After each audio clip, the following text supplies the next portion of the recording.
gira il mondo, gira nel spazio senza fine, con gli amori appena nati, con gli amori già finiti, con la gioia e col dolore della gente come me. Y ahora damos paso a la intervención del doctor Pedro Mayar Bauer, asesor jurídico de la UNSA, quien nos orientará acerca de los criterios y procedimientos legales que acontecen al respecto de este tema.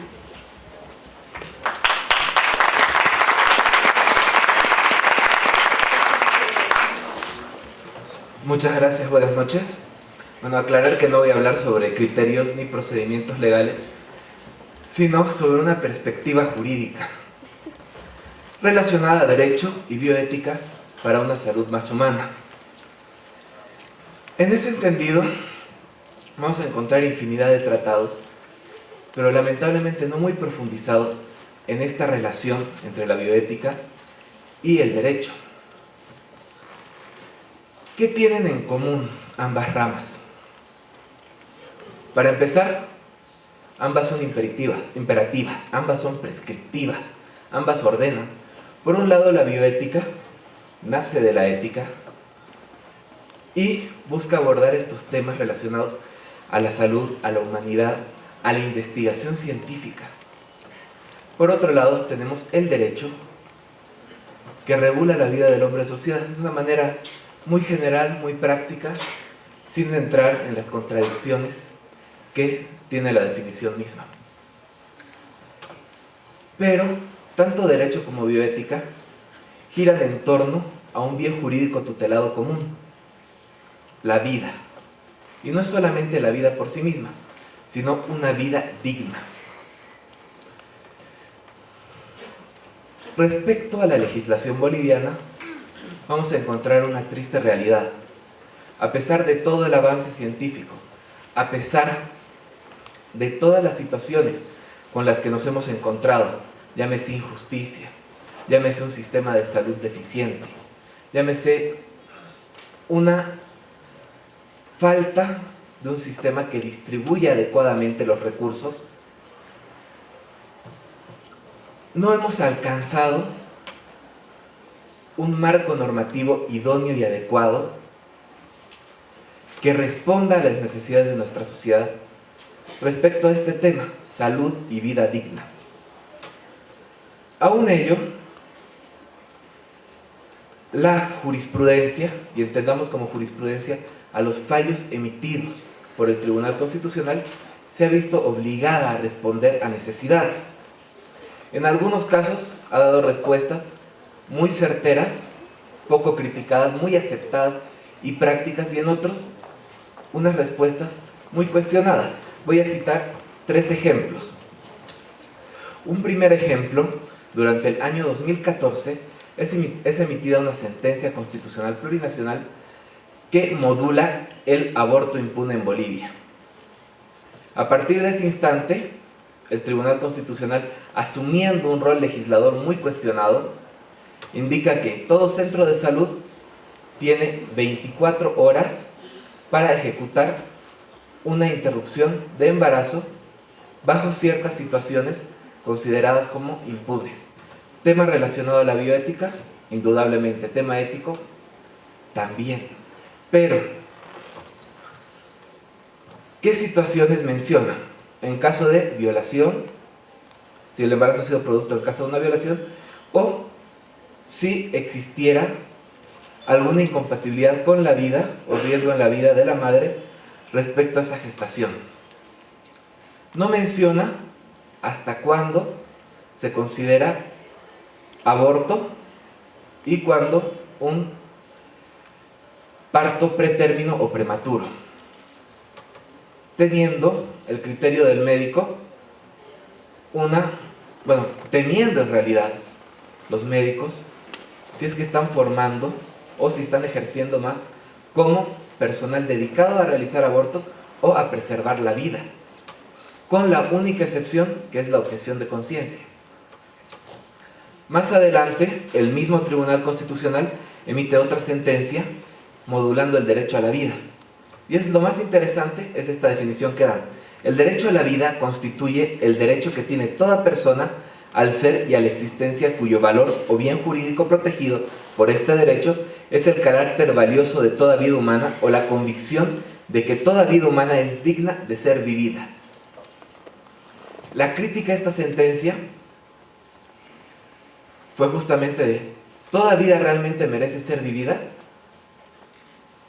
De una manera muy general podemos decir que sí, pero luego empezamos a condicionar hasta dónde el Estado tiene que impedir la interrupción de una vida, o hasta dónde se ve obligado a dar lo que se ha denominado como una sobreterapia.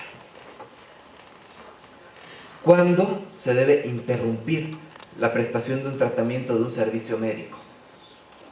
Bajo esta definición, que se considera constitucional totalmente, toda vida es digna de ser vivida. Ya el año 2016 es emitida la Sentencia Constitucional Plurinacional 575, que empieza a adentrarse más en esta cuestión. Ya no es únicamente el hecho de que toda vida merece ser vivida, sino que tienen que existir condiciones de dignidad. Y estas condiciones de dignidad, muy certeramente, indicaron el derecho de los pacientes a elegir el médico y los servicios médicos en general a la luz de la bioética, introduciendo 11 conceptos, derechos, categorías como parte de estos derechos de pacientes, más allá de lo que establece la ley 3131, obviamente. El derecho a la atención médica de buena calidad. ¿Qué significa una buena calidad? Sin discriminación, con un médico de confianza y este personal o médico de salud que tenga libertad de decisión. Tratamiento respetando intereses del paciente y conforme principios médicos generales. Seguridad de la calidad, selección justa de pacientes en caso de encontrarnos con tratamientos limitados, tal como mencionaba el ejemplo de los años 60 del doctor Mercado, respecto a las unidades de hemodiálisis. Seguridad de la calidad, atención médica continua. ¿Qué significa eso? Que incluso si el paciente decide por un cambio de centro de salud, el anterior centro está en la obligación de transmitir toda la información y continuar prestando los servicios hasta que el nuevo centro asuma la responsabilidad y otorgue la garantía de vida del paciente. Derecho a la libertad de elección, segundo punto. ¿Qué significa?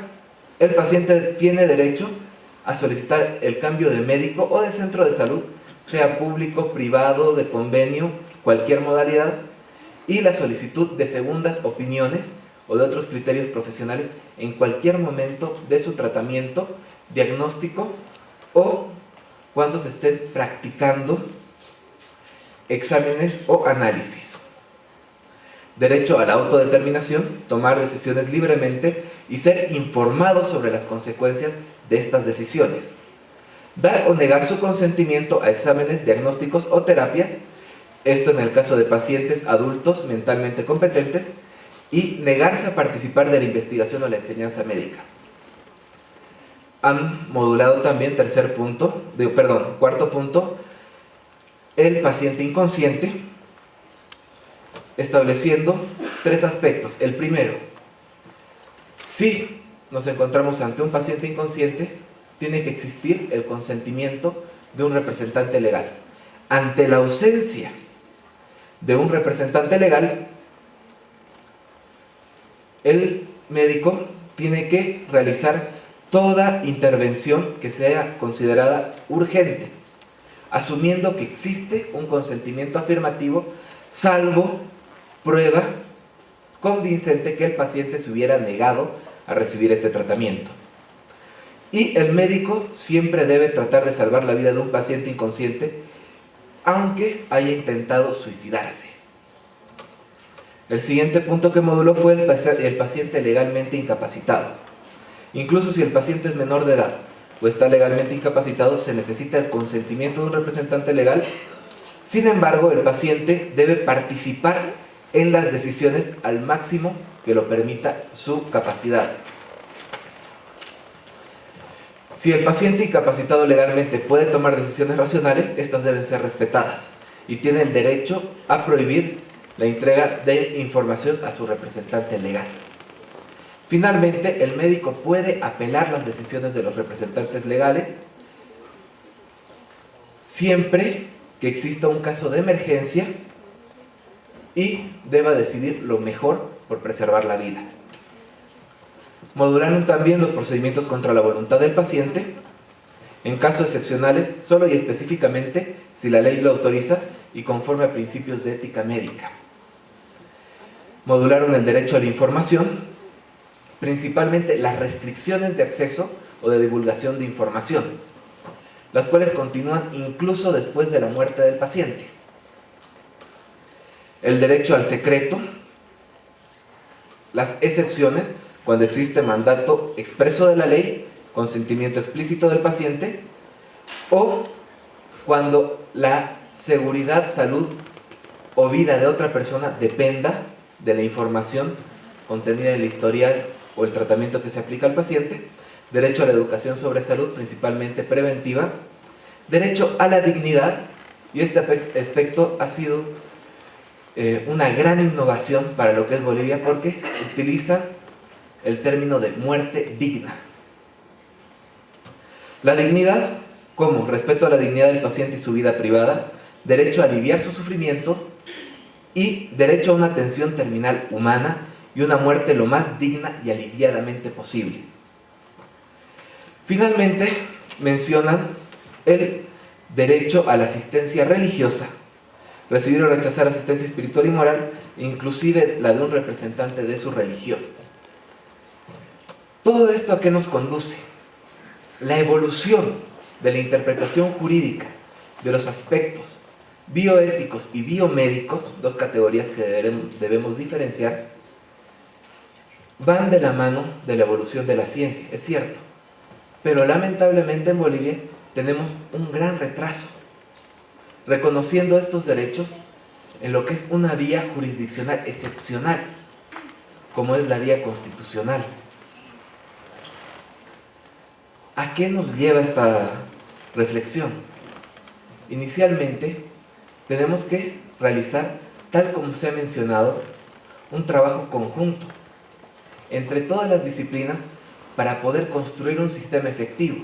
Ese sistema efectivo va desde la educación y la formación de los profesionales médicos, la construcción de los pilares que determinen cómo tiene que ser nuestro Sistema Nacional de Salud, y a la vez la reglamentación de este, el actuar desde lo que se considere correcto y debido.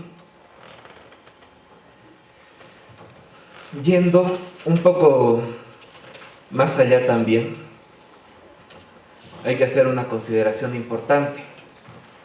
Así como toda esta jurisprudencia, estas sentencias, nos empiezan a dar luces del camino que debe tomar el comportamiento del Estado ante las personas que acuden a un servicio de salud, también debemos recordar algo que es muy anecdótico, y es que en materia jurídica, o sea, lo que es el derecho, desde un punto de vista de los que son escépticos, del escepticismo jurídico, se suele decir que el derecho es la única ciencia donde una mentira se convierte en una verdad irrefutable. Simplemente se especula. De ahí también que es importante el trabajo directo con la sociedad y el trabajo con lo que es la parte humana, las ciencias humanas mismas. Se tiene que procurar no solamente la apertura de conciencia, no solamente la formación de un profesional más humano, sino que tenemos que encontrar un sistema jurídico que garantice el acceso a estos derechos, de los cuales se mencionan en nuestro sistema jurídico, se encuentran en la Constitución, los tenemos en todo el sistema de la Corte Interamericana de Derechos Humanos, pero en el día a día, en la práctica, vemos que son vulnerados constantemente, incluso ya tocando algo que es un poco sensible para lo que es el sector salud y los médicos, en los pasillos de los hospitales. En una conferencia anterior, que fue auspiciada por la Universidad Frans Tamayo, hubo la participación de Mariana Vargas. Ella tuvo una experiencia muy personal respecto a la partida de su madre debido a un cáncer.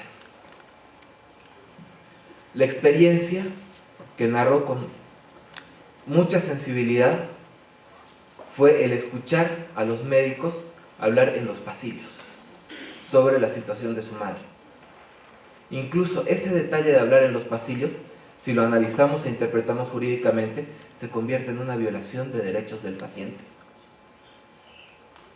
La pregunta es, ¿cómo lo estamos abordando como sociedad? ¿Qué proyección damos? ¿Qué propuestas existen para cambiar esta realidad? Es una pregunta que espero logremos solucionar. Gracias por su atención. Il mondo gira nel spazio senza fine.